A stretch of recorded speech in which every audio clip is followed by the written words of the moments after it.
അകത്ത് കിടക്കുന്നത് മുഴുവൻ പാർട്ടി നേതാക്കൾ തന്നെയല്ലേ. കോടതി വിധിയുടെ കച്ചിത്തുരുമ്പിൽ പിടിച്ച് തൂങ്ങുന്നത് എന്തിനാ?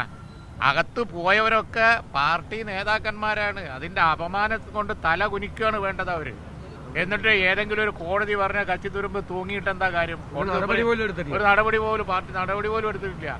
ശബരിമല സ്വർണ്ണക്കൊള്ള നടത്തിയ പാർട്ടി നേതാക്കന്മാര് അകത്ത് കിടക്കുമ്പോൾ ചുരുങ്ങിയത് മിണ്ടാതിരിക്കുകയും ചെയ്യാണ് നല്ലത്. അല്ലാതെ ഈ വലിയ കോടതി അത് പറഞ്ഞു ഇത് പറഞ്ഞു എന്തെങ്കിലും കാര്യമുണ്ടോ? ജനങ്ങളുടെ മനസ്സിൽ ഇവരുടെ സ്ഥാനം കള്ളന്മാരാണ്, ശബരിമല സ്വർണം കട്ടവരാണ് എന്നാണ്. അത് പാർട്ടി നേതാക്കന്മാരാണ് അകത്ത് കിടക്കുന്നത്. അത് മനസ്സിലാക്കണ്ടേ? അതൊരു സാങ്കേതിക കാരണങ്ങളാൽ വലിയ വർത്തമാനം പറഞ്ഞിട്ട് കാര്യമുണ്ടോ? പ്രതിപക്ഷം എന്തിനാ അങ്ങനെയൊക്കെ ചെയ്യുന്നു? കോടതി പറഞ്ഞല്ലോ. കോടതി പറഞ്ഞ ഒരു കച്ചിത്തുരുമ്പ് പിടിച്ച് രക്ഷപ്പെടാൻ നോക്കിയാൽ ഇത് ഈ കേസിൽ രക്ഷപ്പെടുമോ? നിയമമന്ത്രി പറയുന്നത്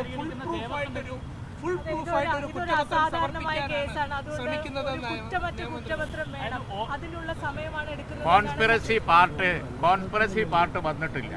കോൺസ്പിറസി പാർട്ട് വരണം എന്നുണ്ടെങ്കിൽ അർത്ഥത്തിലൊരു അന്വേഷണം പോകണം. അത് പോയിട്ടില്ല. അത് തന്നെയാണ് ഇപ്പോൾ ഇതുവരെ ഉണ്ടായ അന്വേഷണമാണ് കോടതി നിരീക്ഷിച്ചത്. ഇനി ഇവര് പുറത്തിറങ്ങിയാൽ തെളിവുകൾ നശിപ്പിക്കും, ഒരു സംശയം വേണ്ട. ഇപ്പൊ തെളിവുകൾ ശേഖരിക്കാൻ പറ്റാത്തവര് എപ്പോഴും കോടതി റിമാൻഡ് ചെയ്യുന്ന അതിനുവേണ്ടി കൂടിയിട്ടാണ്. മനസ്സിലായില്ലേ? ഇവര് പുറത്തിറങ്ങിയാൽ ഈ തെളിവുകൾ നശിപ്പിക്കും, തെളിവുകൾ ഇല്ലാതാവും. അതാണ് ഞങ്ങൾ ഭയപ്പെടുന്നത്. ഞങ്ങൾക്ക് എന്താ കൺസേൺ പ്രകടിപ്പിക്കാൻ പാടില്ലേ?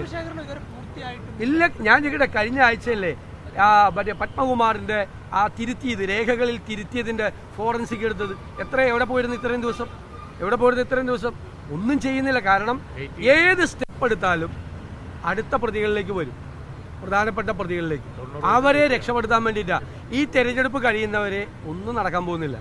കാരണം തെരഞ്ഞെടുപ്പിന് മുമ്പ് അന്വേഷണം നല്ല രീതിയിൽ മുന്നോട്ട് പോയാൽ CPM ഒരുപാട് മറുപടി പറയേണ്ടി വരും.